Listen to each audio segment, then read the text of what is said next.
అమ్మాయి గారు ఒట్టేసి చెప్పండి అమ్మాయి గారు. ఏంటది? అందరిలా చూడరుగా నన్ను మీరు. అంటే ఏదో నాకు తోచింది మంచు చెడ్డో చేసేస్తూ ఉంటా కదా. అయితే అయినా నా మీద ఎప్పుడైనా కోపం వస్తుందా మీకు? రాదులే. అంటే అంటే నేనంటే నువ్వంటే మీకెంతో నాకెంతో ఇష్టం అన్నమాట. ఇవ్వాలైనా మీరు ఏది అది అమ్మాయి గారు.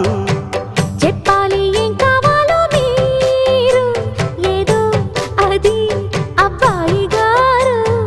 నన్నే మెచ్చారు, నేనే నచ్చానన్నారు. తీరా అది అంటే ఇంకా ఏమో ఆలోచిస్తారు.